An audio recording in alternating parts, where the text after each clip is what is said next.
Hello students, welcome to ambition study centres online class.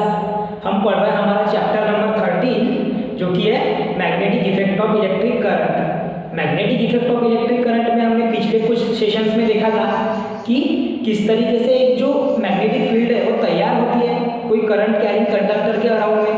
अब आज हम पढ़ने जा रहे हैं जो मैग्नेटिक फील्ड तैयार होती है किसी करंट कैरिंग कंडक्टर के सराउंड में, उसमें फोर्स किस तरीके से अप्लाई होता है। क्योंकि ये जो मैग्नेटिक फील्ड तैयार हो रही है ये हमने पढ़े पिछले कुछ लास्ट क्लास में, लेकिन वहां पर हमने ये देखी थी कि जो मैग्नेटिक फील्ड तैयार होगी तो मैग्नेटिक फील्ड तैयार होने के साथ साथ वहां पर फोर्स भी क्रिएट होता है, फोर्स भी वहां पर प्रोड्यूस होता है, वो एक्सर्ट होता है ऑन अ मैग्नेट। तो वो फोर्स किस तरीके से एक्सर्ट होगा वो हम समझेंगे। अगर कोई करंट कैरिंग कंडक्टर में से हम करंट पास कर रहा है, एक मैग्नेटिक फील्ड तैयार हो रही है, प्रोड्यूस हो रही है, तो वहां पर फोर्स कैसे एक्सर्ट होगा उसके लिए हमें एक एक्सपेरिमेंट कंसीडर करना है। देखो समझते हो एक्सपेरिमेंट को, पहले उसका जो एक्सपेरिमेंटल सेटअप है वो समझते हैं। हमें लेना है एक स्टैंड जिसको जॉइन करना है एक वायर, कॉपर का वायर, एल्यूमिनियम का एक रॉड यूज करना है जिसको कनेक्ट कर देंगे हम वायर से। करंट कैरिंग कंडक्टर जो वायर है उससे हम क्या कर देंगे, कनेक्ट कर देंगे। उसको हमने कनेक्ट करे बैटरी के साथ में, उस पर स्विच लगा दिए और वो जो मैग्नेटिक फील्ड है उसको प्रोड्यूस करने के लिए हम यूज कर रहे हैं यहाँ पर हॉर्स शू मैग्नेट का। हम किसका यूज कर रहे हैं, हॉर्स शू मैग्नेट का। तो अभी जैसे ही हमने स्विच ऑन करे तो क्या होगा, from positive and of the battery current flow होना शुरू हो जाएगा। फिर से एक बार मैं रिपीट कर रहा हूँ, हमें लगेगा एल्यूमिनियम रॉड जिससे कि करंट पास होगा, जिसकी मूवमेंट पे हम चेक करेंगे कि वहाँ पर फोर्स एक्सर्ट हो रहा है या नहीं हो रहा है। उसके बाद में हमें लगेगा मैग्नेटिक फील्ड तैयार होने के लिए मैग्नेट, तो वो भी हमने वहाँ पर प्लेस कर दिए जो कि अपवर्ड है, वर्टिकली अपवर्ड है। वो मतलब ये जो आपको डायग्राम में दिख रहा है ये ऐसा दिख रहा है कि साउथ अपवर्ड है और नॉर्थ डाउनवर्ड है, लेकिन हमको इसको ऐसे परपेंडिकुलर मतलब ये वे में रखना है। अब ये वे में देखोगे आप तो ऐसा लगेगा आपको कि नॉर्थ जो है वो अपवर्ड है और साउथ जो है वो डाउनवर्ड है। ठीक है, डायग्राम में उतना अपन बना नहीं सकते, सो दैट्स व्हाई मैं उसको कुछ इस तरीके से बनाया हूँ। ठीक है, आफ्टर दैट हम ले रहे हैं एक वायर जो कि कनेक्ट हुआ है बैटरी से कनेक्टेड है, जहाँ से नेगेटिव टर्मिनल पॉजिटिव टर्मिनल से करंट पास होकर किस में आ रहा है, नेगेटिव टर्मिनल में। ठीक है, ये हो गया हमारा एक्सपेरिमेंटल सेटअप। अब हमें करना क्या है इस एक्सपेरिमेंट में, देखो स्टार्टिंग में हम क्या करेंगे, स्विच ऑन करके वहां से करंट फ्लो करेंगे। करंट जैसे ही पास होगा तो वो करंट जाएगा through the wire in the aluminium rod. Aluminium rod में जो करंट पास होगा वो जाएगा फ्रॉम बी टू ए। ये जो एक डायरेक्शन दिखा रहा है ये दिखा रहा है डायरेक्शन ऑफ करंट। ये क्या दिखा रहा है, डायरेक्शन ऑफ करंट। मतलब करंट कैसे पास हो रहा है, करंट पास हो रहा है from B point to point A, from point B to point A in aluminium rod. और उसके अराउंड में क्या है, एक मैग्नेटिक फील्ड है। वो जो एल्यूमिनियम रॉड है उसके सराउंडिंग में क्या है, मैग्नेटिक फील्ड, जो कि कौन प्रोड्यूस कर रहा है, horse shoe magnet. Horse shoe magnet उसे मैग्नेटिक फील्ड प्रोवाइड करेगा।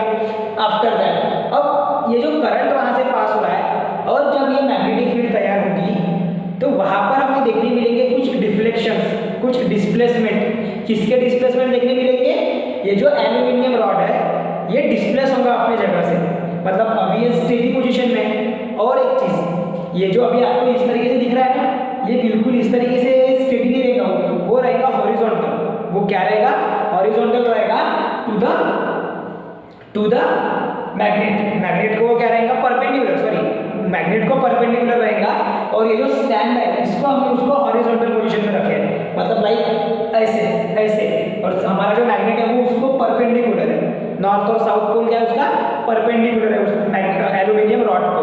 ध्यान में आ रहा है क्या, डायग्राम में वो अपन वैसा बनाने जाएंगे तो अपन कंफ्यूज होंगे, इसलिए मैंने क्या किया उसको इस तरीके से बनाया। आपके टेक्स्ट बुक में भी इसी तरीके से है, बट आपको ध्यान में रखना है कि हमें क्या समझ में रखना है कि जो एल्यूमिनियम रॉड है वो हॉरिजॉन्टल है, मतलब लाइक दैट ऐसे हॉरिजॉन्टल पूरा।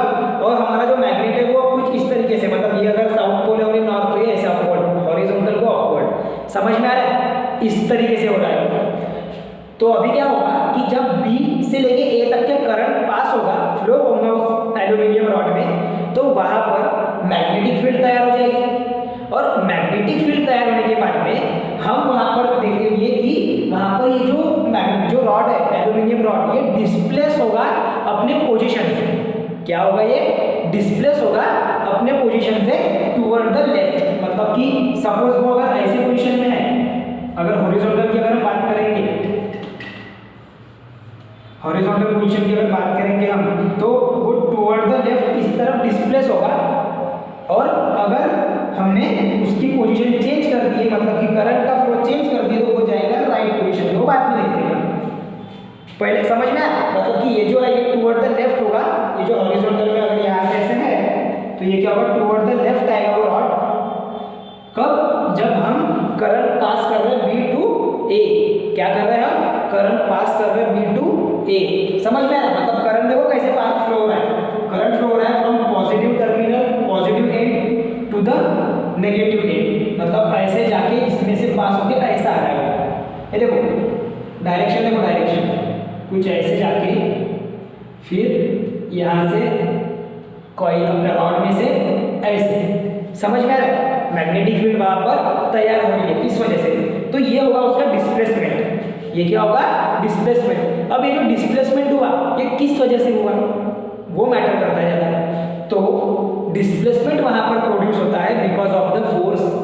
वो जो मैग्नेटिक फील्ड के अंदर में इन करंट कैरिंग कंडक्टर एक फोर्स एक्सर्ट होता है, उस फोर्स की वजह से हम बोलते हैं कि वहां पर क्या हो रहा है? डिस्प्लेसमेंट हो रहा है। क्या हो रहा है? डिस्प्लेसमेंट हो रहा है। तो वो कंक्लूड करता है, वो हमें रिजल्ट बताता है कि एक करंट कैरिंग कंडक्टर में हम जब करंट पास करेंगे तो वहां पर बिकॉज ऑफ मैग्नेटिक फील्ड वहां पर एक फोर्स एक्सर्ट होगा जो कि उस वायर को बोलो या उस रॉड को क्या करेगा?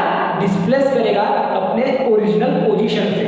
वहां पर प्रोड्यूस होगा फोर्स। समझ में आ रहा है?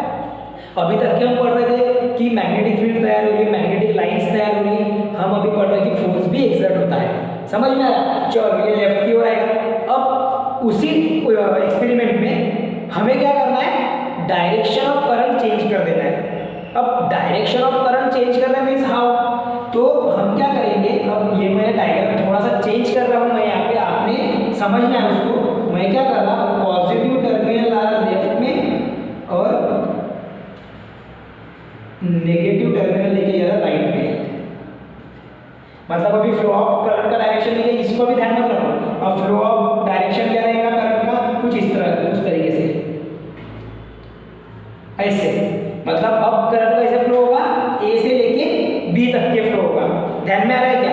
मतलब कि अभी एक करंट इधर से राइट से लेफ्ट से पास हो गया, तो वहां से क्या होगा? जो करंट है वो फ्रॉम पॉइंट ए, ध्यान दो, from point A to point B flow होगा। मतलब करंट की डायरेक्शन हो जाएगी ये। जब हम रिवर्स कर रहे करंट को तो करंट की डायरेक्शन क्या हो जाएगी? From A to B. अब जब current A to B pass होगा, जब करंट ए से लेके बी तक के पास होगा, तब क्या होगा? वहां पे जो एल्यूमिनियम रॉड है वो राइट की ओर मूव करेगा। वो किसके तरफ डिस्प्लेस होगा?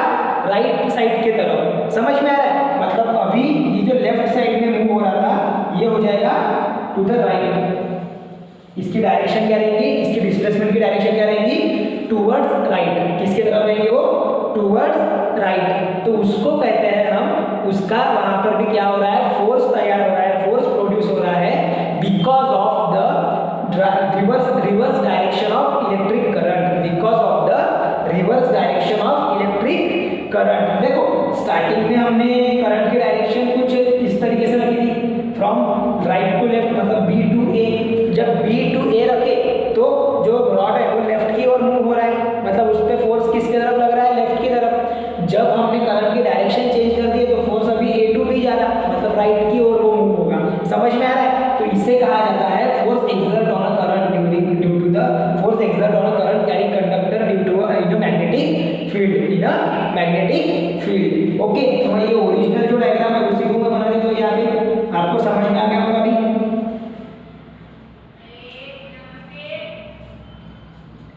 मतलब कि जो करंट की डायरेक्शन है वो चेंज नहीं रखते हैं फिर आगे। ठीक है? अब ये नॉर्मल है, समझ में आ रहा है? तो ये समझ में आ गया होगा आपको अभी कैसे फोर्स एक्सर्ट हो रहा है। अब उसी पर से हमने कुछ पॉइंट वहां पर बना के रखे इसी एक्सपेरिमेंट के लिए, वो हमें बताना है, स्टडी करना है। देखो पहला पॉइंट क्या बोल रहा है? When passing the current through the aluminum rod from B to A, the rod is displaced toward the left. मतलब कि जब हम करंट पास कर रहे हैं फ्रॉम B टू A, जब पॉइंट B से लेके पॉइंट A तक के हम करंट पास कर रहे हैं उस एल्यूमिनियम रॉड में, तो जो रॉड है वो कहाँ पर डिस्प्लेस हो रहा है? Toward the left. मैंने समझाया आपको कैसे होगा, तो toward the left. After that, after reversing the direction of current, the rod displace toward the right. उसके बाद भी सेकंड पॉइंट जो मैंने बोला, अगर हम चेंज कर देते हैं करंट की पोजीशन, तो डायरेक्शन, तो वहां पर भी क्या होगा? जो डिस्प्लेसमेंट है रॉड का वो भी क्या हो जाएगा? चेंज हो जाएगा। इट मींस कि पहले राइट में था, उसके अपोजिट मतलब कि पहले लेफ्ट में था, तो उसके अपोजिट किस में चला जाएगा? वो राइट पोजीशन पे चला जाएगा, राइट साइड में डायरेक्शन में चला जाएगा। After that, third point, the displacement of the rod occurs due to the force is exerted on the current carrying aluminum rod where it is placed in a magnetic field. क्या बोला गया है? The displacement of aluminum rod occurs due to the force is exerted on the current carrying conductor. मैंने आपको भी पहले ही बताया कि ये जो डिस्प्लेसमेंट हम स्टडी कर रहे हैं, ये किस वजह से हो रहा है displacement? Because of the force which is exert on a aluminium rod. जो फोर्स एक्सर्ट हो रहा है एल्यूमिनियम रॉड पे, उसके वजह से वहां पर क्या हो रहा है? डिस्प्लेसमेंट हो रहा है, मतलब वो अपनी पोजीशन चेंज करते जा रहा है। समझ में? When it is placed in a magnetic field, ये किस में प्लेस्ड होगा? मैग्नेटिक फील्ड में। ठीक है। After that, the direction of the force also reverse. ये पॉइंट देखो क्या बोल रहा है, the direction of force also reverse when the direction of current through the conductor is reverse.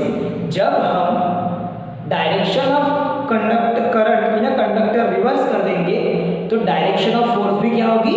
Reverse होगी। इट मींस कि हमने जब direction of current A to B लिए, direction of current A to B लिए, तो जो force की direction है वो क्या हो जाएगी? Toward the right. फोर्स की डायरेक्शन कहाँ पर चली जाएगी? Toward the right. समझ में आ रहा है? हाँ, पहले B टू A लिए थे तो लेफ्ट में था, स्टार्टिंग में आपने लिखे। देन आफ्टर, हाँ वो पॉइंट आपने ऐड कर देना है वहाँ पे भी, आपको समझ में आ गया। तो कैसे लिखेंगे? When we pass flowing the current in a current carrying conductor और current carrying aluminium rod from A to B, the rod displace toward the right. मैंने लेफ्ट लिखा, आपको राइट वहाँ पर लिखना, इजी है वो। ठीक है।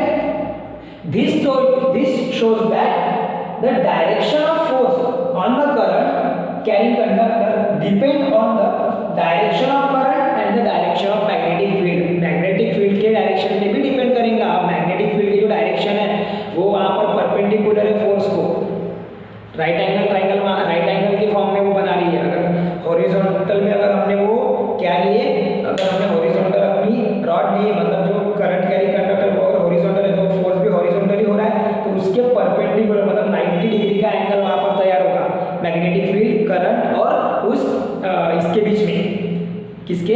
एल्यूमिनियम रॉड या फिर जो भी करंट कैरिंग कंडक्टर रहेगा उसके बीच में। तो वही ये पॉइंट बोल रहा है, this shows that the direction of the force on a current carrying conductor depends on the direction of current and the direction of magnetic field. वो किस पे डिपेंड करेगा? Direction of force direction of current पे depend करेगा, जो उस wire में से बोलो या उस रॉड में से फ्लो हो रहा है, या फिर और डायरेक्शन ऑफ मैग्नेटिक फील्ड पे भी डिपेंड करेगा। और इसी पर से फिर हमने ये पढ़ना है कि फ्लेमिंग्स ने जो लेफ्ट हैंड रूल दिया था for the direction of force, direction of current and direction of magnetic field, वो हम स्टडी करेंगे जस्ट आफ्टर दैट। इतने पार्ट का पहले स्क्रीनशॉट ले लो। आई होप आपको ये पूरा जो एक्सपेरिमेंट है और उसके जो पॉइंट्स हैं वो समझ में आ गए होंगे। बहुत ही आसान है, बस इसको समझ गए तो ये आप अपने मन से भी लिख सकते हैं।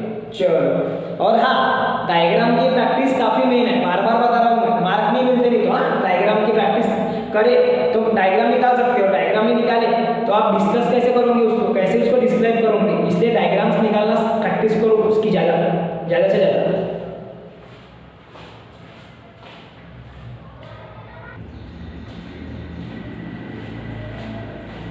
तो अभी बढ़ते हैं फ्लेमिंग्स लेफ्ट हैंड रूल की ओर। देखो, फ्लेमिंग लेफ्ट हैंड रूल जो है वो बेस्ड है जो हमने इसके पहले टॉपिक पढ़े, फोर्स, मैग्नेटिक फील्ड और करंट के रिलेशन के बीच में, उसके ऊपर में बेस्ड है। उसमें हमने देखा था कि जो मैग्नेटिक फील्ड और करंट है वो एक दूसरे को परपेंडिकुलर थे, तो वहां पर जो फोर्स एक्सर्ट हो रहा था वो भी उन दोनों को क्या था, परपेंडिकुलर। इट मींस कि वो राइट एंगल ट्रायंगल वहां पर फॉर्म कर रहा था। उसी पर से फ्लेमिंग ने अपने लेफ्ट हैंड का यूज करके बताया, कुछ फिंगर्स का यूज करके, कि अगर direction of current and direction of magnetic field अगर परपेंडिकुलर है एक दूसरे को, so the force which exerted on a conductor are also is also perpendicular, is also force exert on a conductor is also perpendicular to the both। मतलब कि जो direction of current है और डायरेक्शन ऑफ मैग्नेटिक फील्ड है वो अगर perpendicular है एक दूसरे को, तो उनके बीच में जो फोर्स तैयार होगा, तो एक्सर्ट होगा एक करंट कैरिंग कंडक्टर पे, वो भी क्या रहेगा, परपेंडिकुलर रहेगा उन दोनों को। तो देखो फ्लेमिंग का रूल क्या बोलता है, according to Fleming left hand rule, stretch the thumb, forefinger and the middle finger of your left hand in such that they are mutually perpendicular।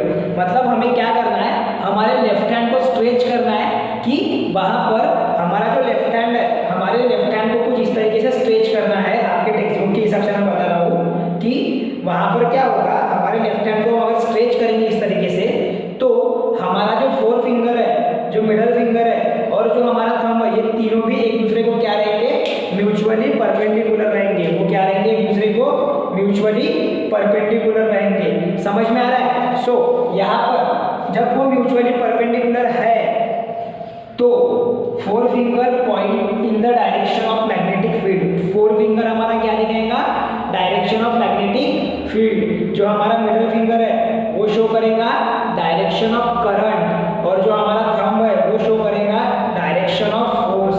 क्या शो करेगा वो, direction of force, direction of magnetic field, direction of current, direction of force. Is it clear up to this? Okay, बात एक बार फिर से समझा रहा कि right left hand thumb rule क्या बोल रहा है फ्लेमिंग्स का, कि अगर हम अपने फोर फिंगर, मिडल फिंगर और थंब को स्ट्रेच करते हैं ऐसे पोजीशन में ताकि वो तीनों भी एक दूसरे को परपेंडिकुलर रहे, ताकि वो तीनों भी एक दूसरे को क्या रहे, परपेंडिकुलर रहे, तब जो स्ट्रेच करे वाले फिंगर्स है उसमें से फोर फिंगर हमें शो करेगा डायरेक्शन ऑफ मैग्नेटिक फील्ड, जो मिडल फिंगर है वो शो करेगा direction of current which is flowing in a current carrying conductor, और जो हमारा थंब है वो शो करेगा direction of force exerted on the conductor. आपके टेक्स्ट बुक में भी दिया हुआ है उसके डायग्राम, और मैंने यहाँ पर भी बनाकर दिखाई दिया। जो हमारा ये है हमारा फोर फिंगर, ये जो डायरेक्शन बता रहा है, ये कौन सा फिंगर बता रहा, फोर फिंगर बता रहा है डायरेक्शन ऑफ फील्ड। ये जो फोर्स की डायरेक्शन है ये बता रहा है हमारा थंब, और ये जो करंट की डायरेक्शन है ये बता रहा है हमारा मिडल फिंगर। ये कौन बता रहा है, मिडल फिंगर। तो इस तरीके से आपको समझ के लेना है, आसान है लेकिन काम का है, ठीक है। आपको समझ के उसको लिखते जाओ ना, बार बार उसको प्रैक्टिस करो तो समझ जाएगा।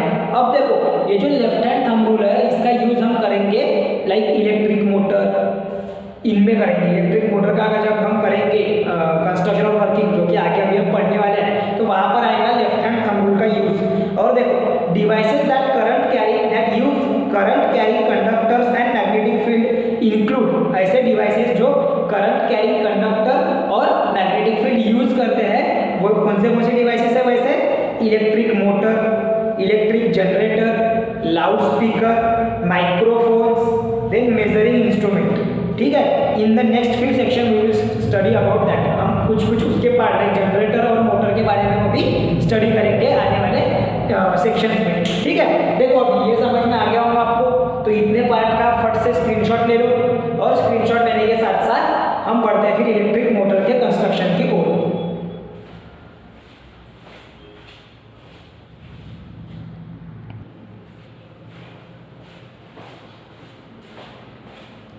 तो शुरुआत करते हैं अभी इलेक्ट्रिक मोटर का कंस्ट्रक्शन और वर्किंग के बारे में समझते हैं। उसके पहले जो इलेक्ट्रिक मोटर है उसका क्या प्रिंसिपल होता है वो हम समझ लेते हैं। Electric motor is a device which convert electrical energy into the mechanical energy. Generally हमने आपके घर पर अपने फैंस देखे होंगे, है आफ्टर दैट हम बात करेंगे लाइक रेफ्रिजरेटर्स, उसके बाद में हम बात करेंगे जो वाटर पंप वगैरह होते हैं। तो वहाँ पर क्या होता है कि जो इलेक्ट्रिकल मोटर्स है वो क्या करती है, इलेक्ट्रिक एनर्जी को मैकेनिकल एनर्जी में कन्वर्ट करने का काम करती है, वो उसका प्रिंसिपल है। अब वो एक सिंपल जो इलेक्ट्रिकल मोटर्स है वो इसका क्या कंस्ट्रक्शन है, किस तरीके से उसका मैकेनिज्म रहता है, ये हमको पढ़ना है। देखो शुरुआत करते हैं इलेक्ट्रिक मोटर के कंस्ट्रक्शन के साथ में।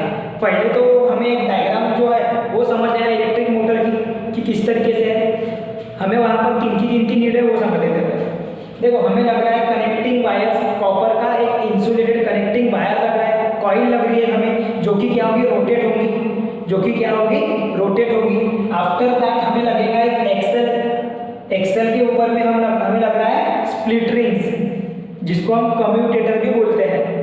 हमें एक्सेल के ऊपर में क्या लग रहा है, स्प्लिट रिंग, जिसको हम कम्यूटेटर भी बोलते हैं। इसका काम होता है टू चेंज द और to reverse the direction of current flowing through the circuit. जो सर्किट के थ्रू जो करंट जा रहा है उसकी डायरेक्शन को चेंज करने का काम कौन करता है, ये जो स्प्लिट रिंग्स है ये करती है। जो सर्किट में जो करंट जा रहा है उसको चेंज करने का काम कौन करती है, ये जो स्प्लिट रिंग है, जिसको हम कम्यूटेटर भी बोला जाता है, जिसको एक ऐसा डिवाइस जो चेंज करता है डायरेक्शन ऑफ करंट, वो हम यूज करेंगे। साथ ही हम यूज करेंगे कार्बन के ब्रशेस। अब कार्बन ब्रश क्यों यूज कर रहे हैं हम, देखो जनरली ये जो कॉइल है, ये जो कॉइल है रेक्टेंगुलर कॉइल, इसको हम डायरेक्टली किसके साथ में कनेक्ट नहीं कर सकते, बैटरी के साथ में कनेक्ट नहीं कर सकते। अगर हमने डायरेक्टली बैटरी के साथ में कनेक्ट किया तो वहाँ पर ये बैटरी से जो करंट जा रहा है उसमें प्रॉब्लम आएगी, क्योंकि ये जो हमारा कनेक्टिंग वायर्स है, मतलब जो कॉइल है वो कंटिन्यूसली क्या होगा, रोटेट होगा, वो कंटिन्यूसली क्या होगा, रोटेट होगा। तो रोटेट होने के साथ साथ फिर ये जो बैटरी का जो कनेक्शन है वो भी ऐसे रोटेट होते जाएगा। तो वो हो तो बैटरी तो कनेक्ट रोटेट नहीं हो सकती, बैटरी रोटेट हो सकती है क्या, नहीं हो सकती। इसीलिए हमने क्या करे, वहाँ पर एक कार्बन ब्रशेस का यूज करें। तो कार्बन ब्रश का क्या काम है कि वो क्या करेगा, बैटरी से करंट सप्लाई करके स्प्लिट रिंग को देके वहाँ से भी वो कॉइल को रोटेट करवाएगा। समझ में आ रहा है, हाँ। और हम यूज कर रहे हैं वहाँ पर दो मैग्नेट्स, ताकि वहाँ पर हमको क्या फील्ड होता है, कौन सी फील्ड तैयार करना है, मैग्नेटिक फील्ड। और ध्यान में रखना मैग्नेटिक फील्ड की जो डायरेक्शन होती है वो फ्रॉम नॉर्थ टू साउथ रहेगी, फ्रॉम नॉर्थ टू साउथ, ठीक है। हाँ, तो ये हो गया अपना डायग्रामेटिक रिप्रेजेंटेशन। अब हम आते हैं कंस्ट्रक्शन पे। तो कंस्ट्रक्शन देखो कैसा है, सबसे पहले हम कंसीडर करेंगे एक कॉइल को हम ज्वाइन कर देंगे स्प्लिट रिंग के साथ में। जो स्प्लिट रिंग है वो अटैच है एक्सेल के साथ में। एक्सेल का काम है टू रोटेट द कॉइल, जो रोटेशन है कॉइल का वो का काम कौन करेगा, उसका काम एक्सेल करेगा। जैसे जैसे कॉइल रोटेट होंगी वैसे वैसे एक्सेल भी रोटेट होगा। मैग्नेट्स का काम है to produce magnetic field around the conductor, जो कि कॉइल है वहाँ पर कॉपर की जो कॉइल है वो कंडक्टर का काम कर रही है। सो ये जो कंडक्टर के अराउंड में मैग्नेटिक फील्ड तैयार करने का काम कौन कर रही है, जो दो मैग्नेट्स है वो नॉर्थ और साउथ इसके पोल्स है। आफ्टर दैट यहाँ पर वो जो वायर है उसको हम डायरेक्टली कनेक्ट तो कर नहीं सकते, तो हम यूज कर रहे हैं कार्बन के ब्रशेस का एक्स और वाई, जिसको नाम दे दिया हमने, स्प्लिट रिंग को नाम दे दिए। हाँ, स्प्लिट रिंग जो कम्यूटेटर है उसको हमने दो हाफ में डिवाइड करे, दो अलग अलग पार्ट में डिवाइड करे, एक को नाम दिए पी, एक को नाम दिए क्यू। तो मैंने उसको कंस्ट्रक्शन में हाफ ये नाम से ही बताया है क्योंकि आपको समझ में आएगा, ठीक है। तो हम इसको कहेंगे भी पी और क्यू को two half of split ring. समझ में आ रहा है, two half of split ring, ठीक है। एक अलग पार्ट है, दूसरा अलग पार्ट है, जो रेड कलर से मैंने यहाँ पर दिखाया आपको। उसके बाद में ये जो कार्बन ब्रश है ये डायरेक्टली कनेक्ट तो हो नहीं सकते, किसके साथ में कनेक्ट, जो मैग्नेटिक फील्ड के अंदर में जो कॉइल है उसके साथ में। तो हम क्या करेंगे, उस कार्बन ब्रशेस को ज्वाइन कर देंगे स्प्लिट रिंग के ऊपर में, और वो टाइटली ज्वाइन रहेंगे। आफ्टर दैट वो जो करंट पास हो रहा है वो उनके थ्रू पास होगा उस कॉइल में। समझ में आ रहा है, तो ये हो गया आपका कंस्ट्रक्शन। अब उसको पॉइंट्स कैसे कैसे लिखेंगे, विद रेफरेंस टू आपके टेक्स्ट बुक भी मैंने सब उस पर कुछ पॉइंट ऐड किया, और जहाँ पर और अच्छे से हम बता सकते हैं वो भी किया, ठीक है। तो देखो हम पढ़ते हैं पहले पॉइंट्स को, ठीक है। अब इसके अकॉर्डिंग मतलब पूरा डायग्राम बेस्ड हमने वो पॉइंट तैयार करे, पूरे डायग्राम बेस्ड है, ठीक है। देखो पहला पॉइंट क्या बोल रहा है, N electric motor consist of ये डबल हो गया वो, हाँ, consist of a rectangular coil AB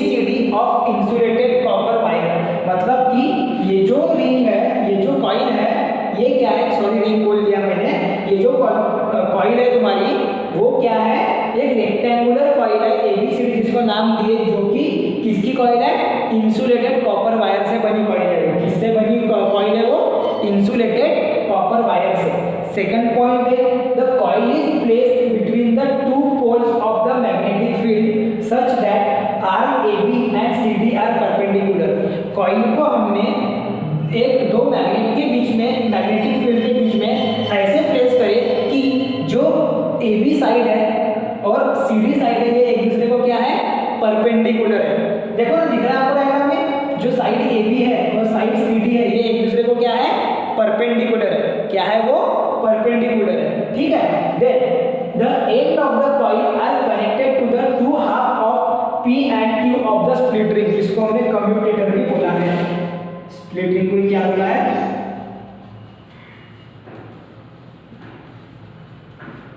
commutator. अब देखो ये डायग्राम पे ये जो दो एंड्स है कॉइल के, वो किससे आके जुड़े हुए, देखो कम्यूटेटर से। मतलब जो two half of split ring है, two half of split ring है, उससे ये कम्यूटेटर से जुड़े हुए हैं। टू एंड्स ऑफ कॉइल, वही मैंने बताया आगे।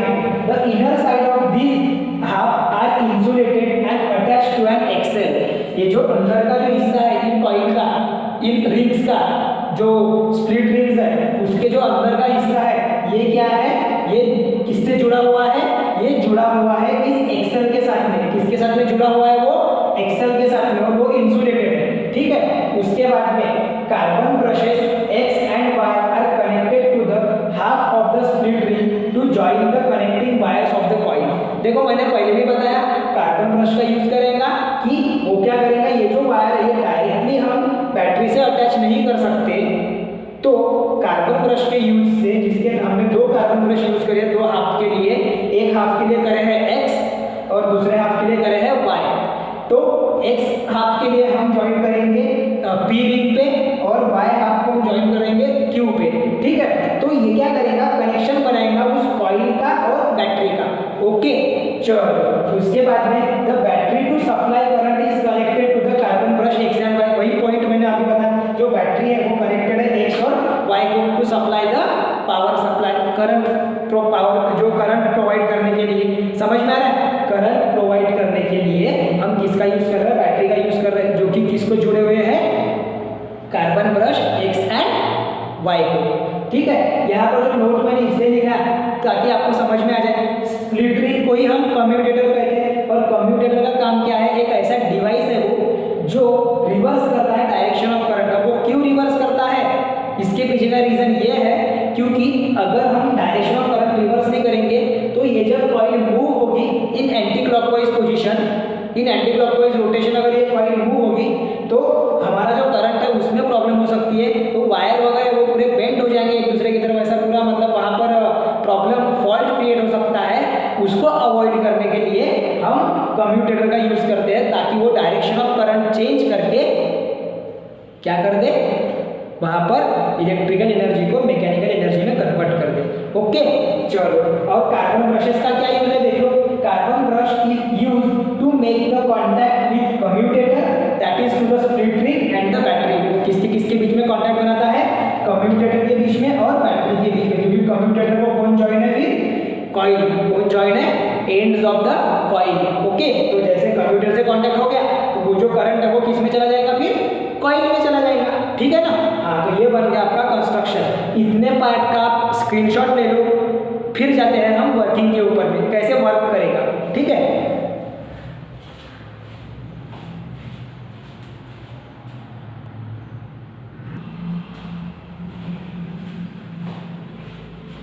तो इसके पहले अभी हमने देखे कंस्ट्रक्शन, अभी आता है वर्किंग के ऊपर में। बड़ा ही सिंपल वर्किंग है, लेकिन थोड़ा आपको कंसंट्रेशन के साथ में सुनना पड़ेगा।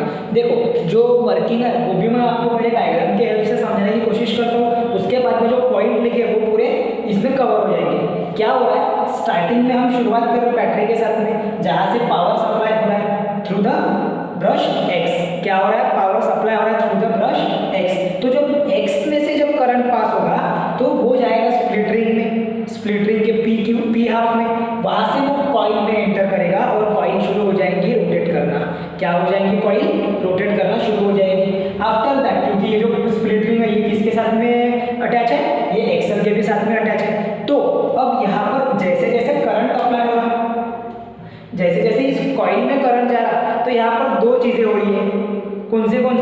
एक तो करंट अप्लाई हो रहा है उस पर, साथ ही साथ में मैग्नेटिक फील्ड भी आ गई उस पर, मैग्नेटिक फील्ड भी तैयार हो गई। तो जब मैग्नेटिक फील्ड तैयार होती है और करंट भी पास होता है तो वहां पर क्या एग्जर्ट होता है, फोर्स एग्जर्ट होता है। हमने इसके पहले ही पढ़े, होगा फोर्स एग्जर्ट। तो फोर्स जो एग्जर्ट होगा वो रहेगा परपेंडिकुलर, वो क्या रहेगा, परपेंडिकुलर। तो वहां पर आ जाएगा फिर फ्लेमिंग का लेफ्ट हैंड रूल। क्या आ जाएगा, फ्लेमिंग का लेफ्ट हैंड रूल। लगाकर देखते हैं फ्लेमिंग का लेफ्ट हैंड रूल कौन से साइड पे, ए बी साइड पे। कौन से साइड पे लगाकर देखेंगे, ए बी साइड पे, like this.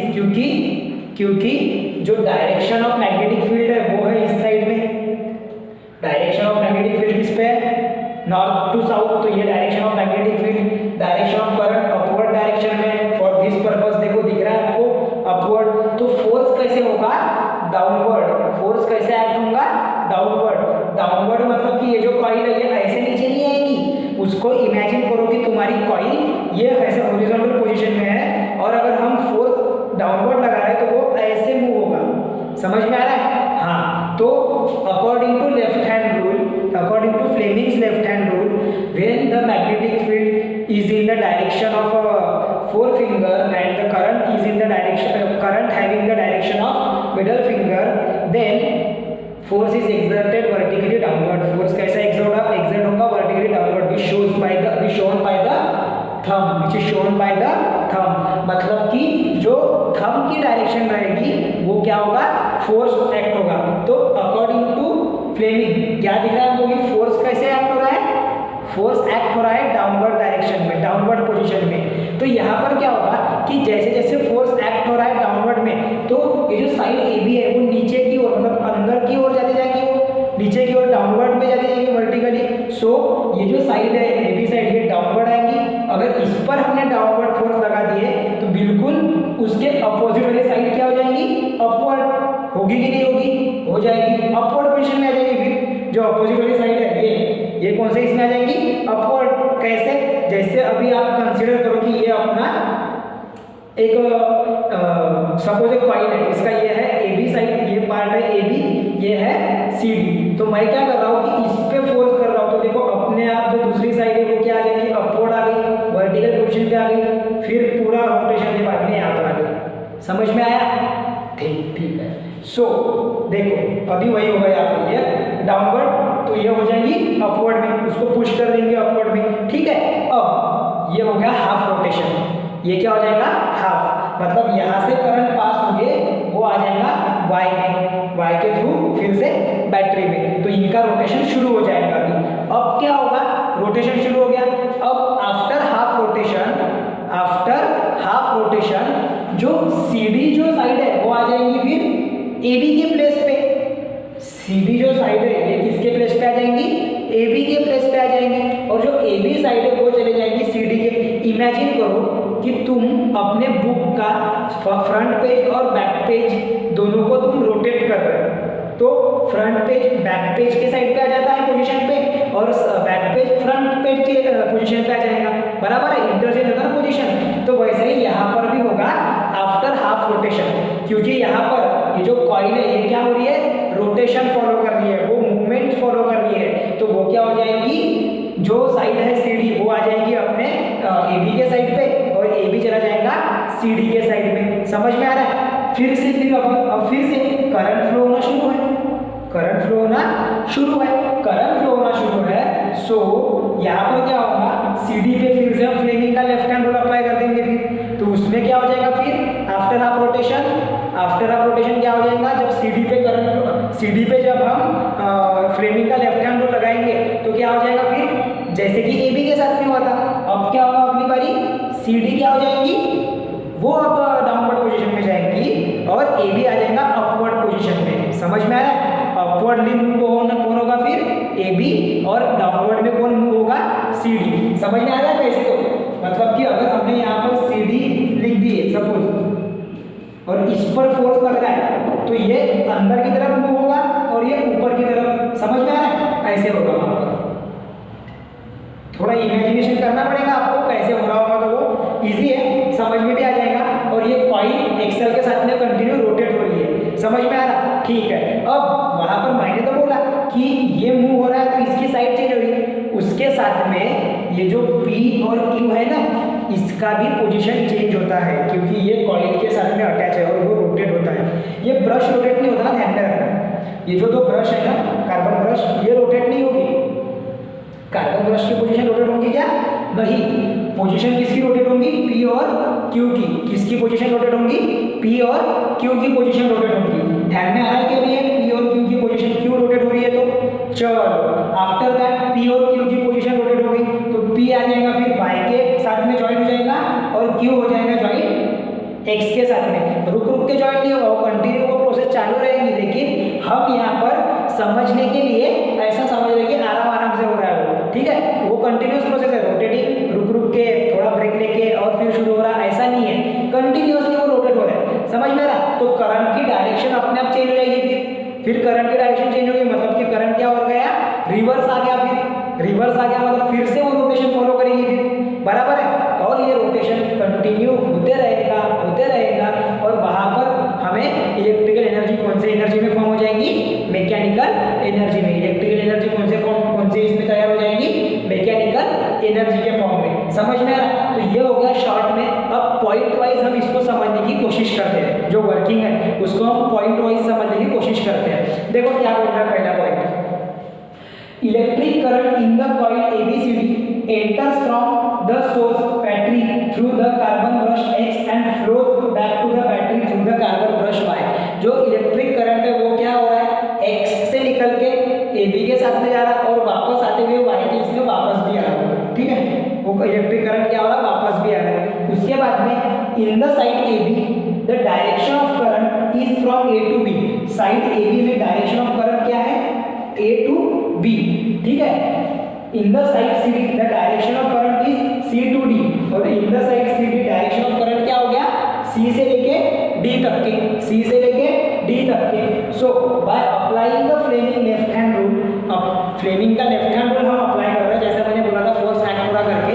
So the force acting on AB is in downward direction and the force acting on CD is in upward direction। जो फोर्स एक्ट हो रहा है AB पे वो हो जाएगा डाउनवर्ड डायरेक्शन में, वो फ्लेमिंग लेफ्ट हैंड रूल मैंने समझाया था आपको। और जो फोर्स एक्ट हो रहा है CD पे वो हो जाएगा अपवर्ड डायरेक्शन में। So this makes the coil rotate in anti clockwise direction. और ये क्या तैयार करता है कि कॉइल एंटी क्लॉकवाइज डायरेक्शन में रोटेट हो, उसको वो प्रोड्यूस करता है। उस तरीके से वो फोर्स प्रोड्यूस करता है कि कॉइल कौन से डायरेक्शन में मूव होगी? एंटी क्लॉकवाइज, मतलब फ्रॉम दिस टू दिस। समझ में आ रहा है?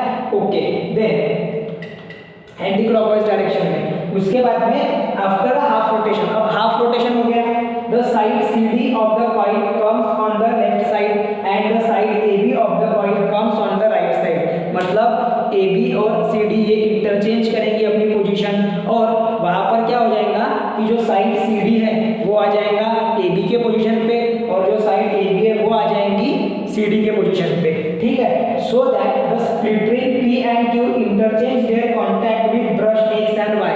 तो जो स्प्लिट रिंग्स है तुम्हारी कम्यूटेटर जिसको हमने कहे थे P और Q, ये भी क्या करेंगे? ये भी अपना कांटेक्ट चेंज कर देंगे। किसके साथ में चेंज कर देंगे वो कांटेक्ट? X और Y ब्रश के साथ में। क्या होगा?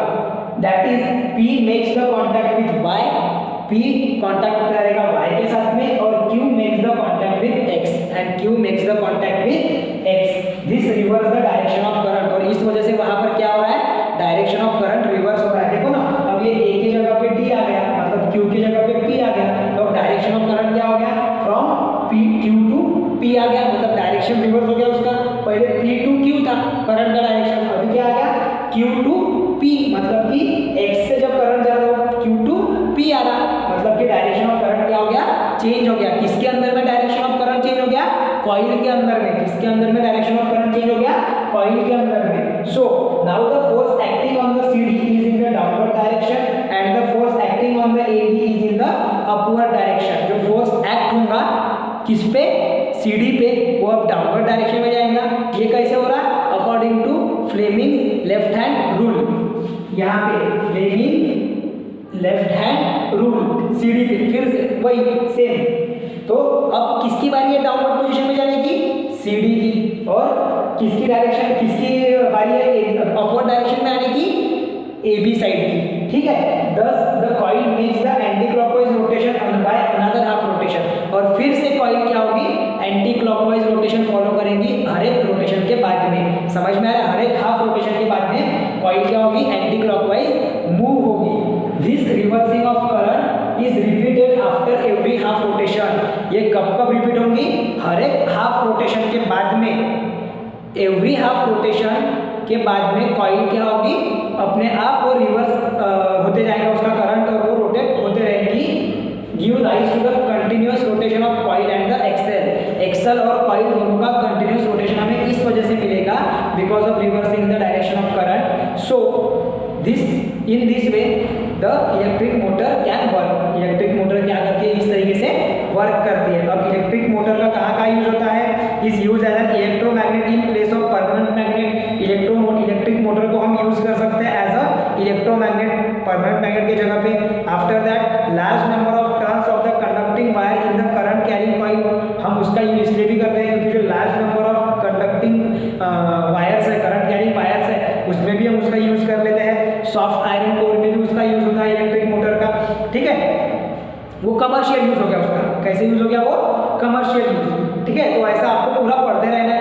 ये जो वर्किंग है ये आई होप आपको समझ में आ गया होगा, बड़ा ही आसान है, लेकिन ये डायग्राम के ऊपर से आपको समझना पड़ेगा, और इसको एक बारी में नहीं समझेगा वो, आपको बार बार उसको समझते जाना पड़ेगा कि कैसे कैसे उसके रोटेशन होते हैं। मतलब कि ये पॉइंट को इसके साथ में ज्वाइन करते हुए, मतलब कि उसके साथ में कॉन्टैक्ट बनाते हुए समझना पड़ेगा। पहले पॉइंट पढ़ो, डायग्राम को देखो, समझने की कोशिश करो कैसे कैसे मूव होगा वो। मैंने बताया आपको कैसे मूव हो सकता है वो, ठीक है। तो चलो इतने पार्ट का स्क्रीनशॉट ले लो पहले, समझ में आ रहा है। देखो और एक बार शॉर्ट में और सिंपल वे में क्या बोल रहा हूँ मैं, अगर करंट पास हो रहा है बैटरी से, वो जाएगा एक्स में, एक्स के थ्रू जाएगा वो स्प्लिट रिंग पी में, और वो चलेगा एंटर करेगा कॉइल ABCD में। वहाँ पर एंटर करने के बाद में हमको वहाँ पर मैग्नेटिक फील्ड भी दिख रही है, करंट भी फ्लो हो रहा है, तो स्वाभाविक है कि फोर्स भी वहाँ पर एक्ट होगा। तो फोर्स एक्ट होने के लिए हमको उसकी डायरेक्शन पता होना जरूरी है कि वो फोर्स कौन से डायरेक्शन में एक्ट हो रहा है। तो उसके लिए हम यूज करेंगे फ्लेमिंग्स का राइट लेफ्ट हैंड रूल। कौन सा रूल यूज करेंगे, फ्लेमिंग्स का लेफ्ट हैंड रूल। अब लेफ्ट हैंड रूल क्या बोलता है कि अगर डायरेक्शन ऑफ करंट अगर ये है, sorry direction of magnetic field अगर ये है और डायरेक्शन ऑफ करंट अपवर्ड है, तो फोर्स एक्ट होगा डाउनवर्ड डायरेक्शन में। बस फोर्स डाउनवर्ड डायरेक्शन में एक्ट हो रहा है, मतलब कि जो BA या फिर AB जो साइड है वो क्या हो जाएगी, डाउनवर्ड डायरेक्शन में मूव होगी, और जो CD साइड है वो अपवर्ड डायरेक्शन में। मतलब कि क्या हो रहा है, डाउनवर्ड और अपवर्ड में मूव हो रहा है। मतलब क्या हो रहा है, सपोज ये ऐसा है, अब ये साइड AB है तुम्हारी और ये साइड BC है, ये तो तुम क्या कर रहे हो, ये तुम क्या कर रहे हो, इस पर फोर्स लगा रहे हो, अपने आप ऐसे डायरेक्शन शो करेगी ना, ऐसा रोटेशन शो करेगी ना, वो समझ में आ रहा है। बस वही वहाँ पर हो रहा है, ठीक है। वो रोटेशन शो करेगी एंटी क्लॉकवाइज। फिर क्या हो गया, half rotation complete. Half rotation complete होने के बाद में ये जो CD साइड है ये आ गया AB के जगह पे, और जो AB साइड है वो आ गया CD के प्लेस पे, ठीक है। चलो फिर से फ्लेमिंग का लेफ्ट हैंड रूल। हाँ, लेकिन उसके पहले ये जो P और Q है ये भी कॉइल के साथ में अपने क्या चेंज कर देंगे, पोजीशन। तो फिर जो कॉन्टैक्ट है कार्बन ब्रश के साथ में वो भी चेंज हो जाएगा। कार्बन ब्रश X अब आ जाएगा Q के कॉन्टैक्ट में, और कार्बन ब्रश Y आ जाएगा P के कॉन्टैक्ट में। ओके, तो वो देखो दिख रहा है यहाँ पर भी X और P साथ में, जब इंटरचेंज हो गया तो Q आ जाएगा X के साथ में और P आ जाएगा Y के साथ में। ओके, चलो उसके बाद में अब फिर से फ्लेमिंग्स का लेफ्ट हैंड रूल अप्लाई करेंगे हम साइड CD पे। फिर से क्या होगा, सेम प्रोसीजर जो आपको बोली गई है कि वहाँ पर क्या होगा, फ्लेमिंग का लेफ्ट हैंड रूल एक्ट होगा, जहाँ फोर्स एक्सर्ट होगा CD पे जो कि जाएंगे डाउनवर्ड डायरेक्शन में, और AB साइड आएंगे अपवर्ड। फिर से ऐसे कंटिन्यू क्या होंगे, रोटेशन होते रहेंगे after every half rotation. Half rotation के बाद में फिर से एंटी क्लॉकवाइज ऐसे वो रोटेशन होते रहेगा, और डायरेक्शन ऑफ करंट क्या होगा, उसमें रिवर्स होगा। डायरेक्शन ऑफ करंट रिवर्स हो रहा है तो वहाँ पर क्या हो रहा है, रोटेशन तैयार हो रहा है। रोटेशन तैयार हो रहा है मतलब वो इलेक्ट्रिक मोटर क्या कर रही है, इलेक्ट्रिक एनर्जी को मैकेनिकल एनर्जी में कन्वर्ट करने का काम कर रही है, और इसी को हम कहेंगे वर्किंग ऑफ इलेक्ट्रिक करंट। इस इलेक्ट्रिक मोटर इस तरीके से वर्क करती है इलेक्ट्रिक मोटर, ठीक है। आई होप अभी आपको पूरा समझ में आ गया होगा। इस पे क्वेश्चन पूछने के ज़्यादा भी चांसेस प्रैक्टिस है, इसलिए मैं बोल रहा हूँ प्रैक्टिस मस्ट है। इलेक्ट्रिक जनरेटर और इलेक्ट्रिक मोटर, बस बहुत मेन है वो भी, ठीक है। चलो इसको भी स्क्रीनशॉट ले लो इसका सभी। और हाँ, अटेंडेंस लगाते रहो, अटेंडेंस लगाते रहना।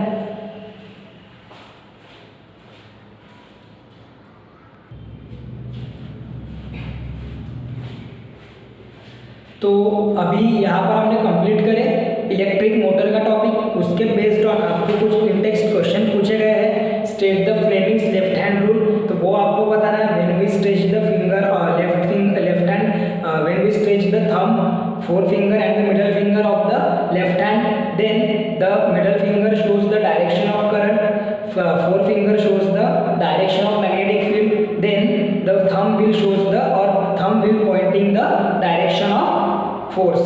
ओके, ये था आपका left hand rule. After that what is the principle of an electric motor. Electric motor का प्रिंसिपल क्या है कि it convert the electrical energy into the mechanical energy. Then what is the role of the split ring in an electric motor. Split ring का क्या role है electric motor में? To reverse that it is act as a commutator which reverse the direction of electric current. वो क्या करती है? Direction of electric current को reverse करती है, ठीक है। तो ऐसे आपको इलेक्ट्रिक जो मोटर है उसके ऊपर भी कुछ क्वेश्चंस पूछे गए थे। लेफ्ट हैंड रूल के ऊपर भी क्वेश्चंस है, उसको भी प्रिपेयर करके रखो। आफ्टर दैट इलेक्ट्रिक मोटर की मस्ट है प्रैक्टिस, तुमको बार बार लिख कर देखना है उसको, वर्किंग और कंस्ट्रक्शन को पॉइंट वाइज समझ के लिख के देखना है। बार बार लिख के देखो तभी जाके जमेगा, ठीक है।